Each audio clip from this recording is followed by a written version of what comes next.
Have you ever wondered, what do game developers actually do? Do they just sit and play games all day? I do get asked a lot if I get to play games all day while getting paid.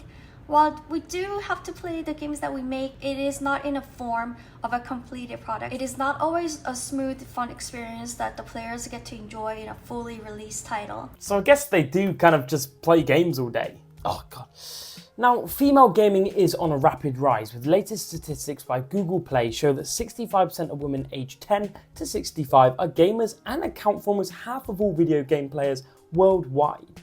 But what about game development? Is this a rising industry where we are seeing a lot more female gamers? There are women in games. We're here. We make up a very large demographic of the games industry. But it's more just, seeing us in like positions of authority or just like visibility, really. Unfortunately, in 2014, a game developer survey shows that men dominated the game development space, with only 22% of the industry being women. Fast forward to 2023, and are there any improvements? I actually have been seeing a huge improvement over the years, in my opinion. A lot of game studios are making active efforts to become more and more inclusive, and so far I've been fortunate to have been surrounded by colleagues that are supportive of me regardless of my gender. From 2014 to 2023, stats show that there's been an 8% rise, which still isn't enough, but it has risen nicely in the last 2 years, from 2021 to now, a 6% rise. Now, women have always played an important role in the gaming industry. Jade Raymond, who helped create Assassin's Creed, and Bonnie Ross, who is part of the team behind Halo. And Megan Fox, no, not that one, is another one who taught herself to code at age 11 and then went into creating glass bottom games. Now, in today's market where the competition is enormous, getting your foot into the gaming development industry seems to be quite difficult. I do think game studios could open up more opportunities to junior developers. A lot of these newer devs are very knowledgeable in up-to-date technology and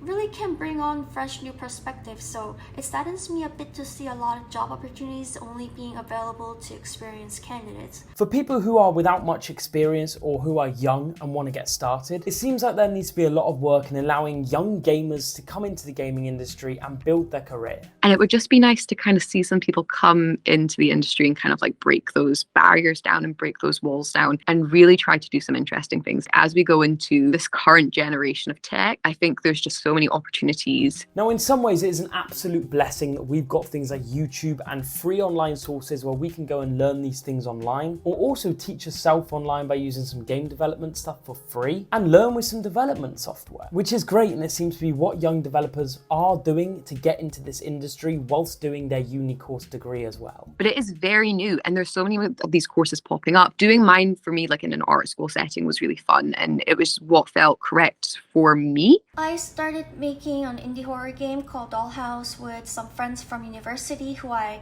love to play games with. I really enjoyed making immersive environments that can tell stories, which is why I decided to pursue 3D game environment art discipline as my career path. Now, this is fantastic advice for any gamer who wants a career in game development. Start by making games for fun, like I'm doing right now by just playing a simple game like Snake. See what you can come up with.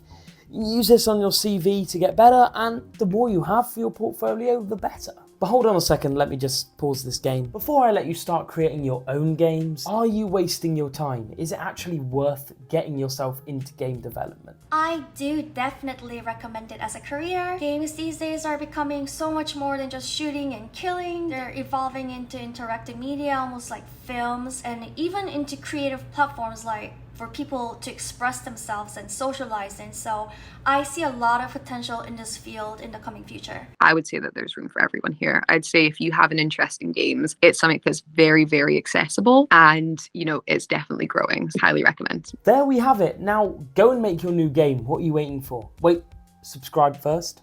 Okay, now I can play Snake. But keep going with your games.